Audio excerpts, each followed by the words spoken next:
أو الخوف من فتنة في الدين ووقوع في حرام وشبهات ونحوها. کتاب ریاض الصالحین نشپیتم باب شروع کیږي. باب استحباب العزلة عند فساد الناس والزمان. باب دې په باره د جایزوالی کی چې ځان لواله اختیار کی په هغه وخت کې چې خلق خراب شي، خلق فاسد شي، زمانه داسې راشي چې هغه حالات هغه خراب وي. او الخوف من فتنة في الدين، یا په دین کې د فتنې ویره وي چې یاره زما دین دا خراب نشي او ته ځان لواله اختیار کې. ووقوع في حرام وشبهات ونحوها، او په واقع کېدلو د حرامو کې یا شکی او شبهات او شیانو کې په واقع کېدلو د ویرې د وجنه، یا داسې نور چې په هغې باندې ستا دین خرابېږي، ستا ایمان ته ضرر رسیږي، نو ته که ځان لوالی څوک اختیار کړي نو دا جایز خبره ده او دا غوره خبره ده. دې باب کې دې متعلق خبرې ذکر کېږي او د الله د پیغمبر صلی الله علیه وسلم حدیثونه به دې باب متعلق ذکر کېږي. دې باب د مخکې سره ربط دا دی چې اته شپېتم باب کې دا وویلی شو چې ورع اختیارول پکار دی او شبهاتو نه ځان ساتل پکار دی. نو دې باب کې دا خبره ذکر کېږي ځان که د شبهاتو او د حرامو واقع کېدلو نه بچ کېدل غواړي، ځان له زندگی اختیار کا. داسې حالات که راشي خلق خراب شي، نصیحت نه مني، زمانه او حالات داسې راشي چې هغه ستا د ایمان ساتنه پکې نشي کېدلی، ځان له جون اختیار کا. رب العالمین یادوه، الله ته جړا کوه او ګناهونو باندې دغه شانته د رب العالمین نه بخښنه غواړه. د دې باب او د نبی صلی الله علیه وسلم یو حدیث کې دام راځي، د هغې یو ظاهر خلکو ته تعارض معلومیږي. نبی صلی الله علیه وسلم فرمای: المؤمن الذي يخالط الناس ويصبر على آذاهم، هغه مؤمن چې هغه د خلکو سره ملاویږي، د خلکو سره اختلاط، ناسته پاسته او شریکت ډیر کوي او د خلکو په تکلیفونو باندې صبر کوي چې د کوم تکلیفونو رسي، نو دا مؤمن چې دی خیر ممن لا يخالطهم ولا يصبر على اذاهم. دا مؤمن غوره دی د هغې مؤمن نه چې هغه د خلکو سره اختلاط نه کوي، خلکو سره شرکت نه کوي او د خلکو په تکلیفونو باندې صبر نه کوي. او حال دا دی باب کې دا باب عنوان هم دا دی چې ځان له زندگی اختیارول پکار دی. نو دی باب او دی حدیث تطبیق دا دی. دی باب کې ځان له زندگی اختیارول دا په هغې وخت کې دی چې فساد عام شي، عام فسادي، بهر وزیم فسادي، خلک نصیحت نه مني او هغه دور مراد دی چې کم قیمت ته نږدې دور دی. د الله نبی صلی الله علیه وسلم د هغې موږ او تاسو ته پیشګویي کړې ده. داسې دور به راشي چې خلک به په لارو کوڅو کې زنا کوي د خرو ځناورو په شان ته، او ته به ورته مه کم نشې ویلی چې دا کار مه کوه، ولې خلک دا به نصیحت نه مني. هغې وخت نه د الله موږ او تاسو وساتي. داسې دور به راشي چې خلک به صرف لا اله الا الله په نامه باندې ځان ته مؤمن وي، ځان ته به د اوچت ایمان نسبت کوي، حال دا روژه به نه پېژني، مونځ به نه پېژني. د هغې حال نه د الله موږ او تاسو وساتي.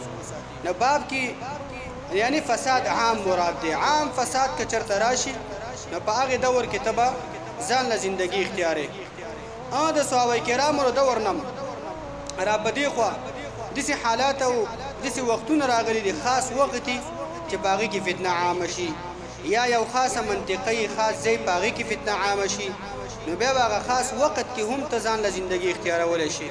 دې دپاره ښایسته مثال دا دی، صحابه کرامو په اخر دور کې د علي زهو او د معاویه زهو دا جنجال په خپل منځونو کې پیدا شو، د ځینې د یهودو بچو د وجې نه او د ځینې خوارجو د وجې نه ډېر صحابه کرام یو خوا بل خوا ودرېدل.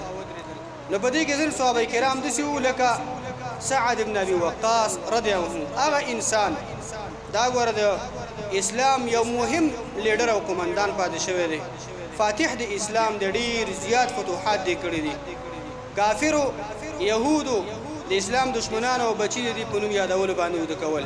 خو کله چې د علی زهو او د معاویه زهو په منځ کې یو اختلاف واقع شو او د ځینې شیطانانو د وجه نه دې ځان له زندګي اختیار کړه، به یو خان سره ول ځان له زندګي اختیار کړه، یاره صرف مونځ کوه او دس کوه، الله یې دوه، بس دا غوره خبره ده.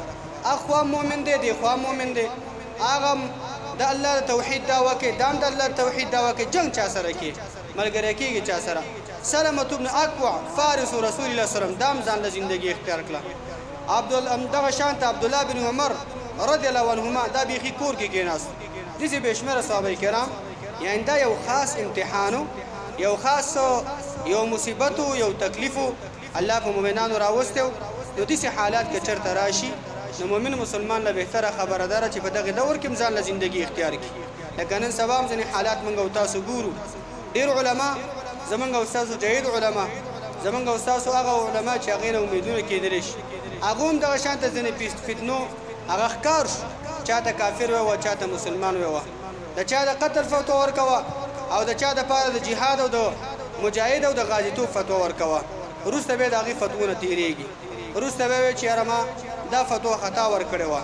حال دا د هغې د فتوې د وجې نه ډېر خلک هغه په دغې جنګ کې، په دغې وجنه کې هغه پرېوځي، هغه دغه شانته ځان د مسلمان په وجنه باندې بیا ځان ته غازي وي، ځان سره د مسلمان په جنګ باندې سوی ځان ته مجاهد وي، او کوم چې لګېدلی د هغې د لاسه هغې ته بیا مردار وي، هغې ته بیا دغه شانته هغه نسبت کوي چې هغه د کېدلو نه. مقصد دا محترمینو فتنو دور دی، دغه شانته خاصې فتنې اوس موجود دي، الحمدلله عامه فتنه نشته، نصیحت خلک قبلوي، جماعتونه آباد دي، توحید د قرآن سنت درس او تدریس کېږي. یعنې دا باب چې دی نو دا زموږ او ستاسو دپاره اوس نه دی چې موږ او تاسو بالکل ځان له زندګي اختیار کړو، نه، بلکې موږ او تاسو به خلکو سره کینو، خلکو سره به شریکت کوو، د غلطو خلکو د غلطو عملونو اصلاح به کوو، هغې ته به نصیحت کوو او د هغې د اصلاح کوشش به کوو. ځینې سړی ډېر ازلي بدبخت دی، نصیحت پې تاثیر نه کوي، د هغې دپاره به د قوم مشران، د قوم علما، د قوم سپین ګیري یو لازمه لار به ورله ګوري. د چا سره شخصي فتنه هغې باندې به ځان نه داخلي، د دین د وجې نه شخصي غم به ځان نه ګوري.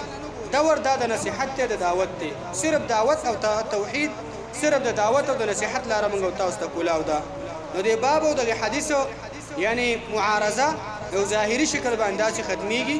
د باب تعلق چې دی فساد د عام سره دی، هغه دور فساد عام شي، چا باندې نصیحت تاثیر نه کوي، هر چا نه بس د الله او د رسول دشمن جوړ شوی او دین خلکو ته ناشنا معلومیږي. که د نصیحت خبره کې تا پسې به خلک خندا کوي، هغه دور مراد دی. الحمدلله دا دور نه دی اوس د فساد. حدیث کې نبی اسلام فرمایي یعنی هغه مؤمن غوره دی چې خلکو سره اختلاط کوي، د دې نه مؤمن هغه مؤمن مراد چې هغه فساد عام، فساد خاص وي، خاصو خلکو کې فساد وي، یو خاص ځای کې فساد وي، یو خاص وخت کې فساد وي، نو هغې کې به د خلکو نه اجتناب کې، فساد چې ختم شي نو بیا به خپل دعوت ته ورځي. دا یو آیات دی د باب متعلق. الله فرمایي قال الله تعالی اعوذ بالله من الشیطان الرجیم ففروا الى الله انی لکم منه نذیر مبین. سورة ذاریات کې الله تعالی فرمایي اے مؤمنانو مسلمانانو خلکو د الله طرف ته منډه ووئ، د الله طرف ته د ګناهونو نه توبې وباسئ، ګناهونو باندې جړا وکئ، ګناهونو باندې پښیمانه شئ، د الله طاعت، د الله د خبرې منلو، د الله د بندګۍ طرف ته منډه کوئ، د هغې اسبابو طرف ته منډه کوئ چې تا ته پې نجات میلاویږي، هغې اسبابو طرف ته منډه کوئ چې تا ته پې جنت او د رب رضا میلاویږي. الله فرمایي انی لکم نذیر مبین، یقینا زه ستاسو دپاره خلکو د دغه رب العالمین د طرف نه څه شم ښکاره ویرېدونکی یم. نبی صلی الله علیه وسلم چې موږ او تاسو ته راغلی دی د الله رب العالمین د خوا نه هېڅ پیغام موږ او تاسو نن دی پټ کړی، که هغه د جنت سره تعلق والا خبرې دي، که هغه د الله د عذابونو سره دي، که د الله د توحید سره دي، مکمل بیان موږ او تاسو ته کړی دی.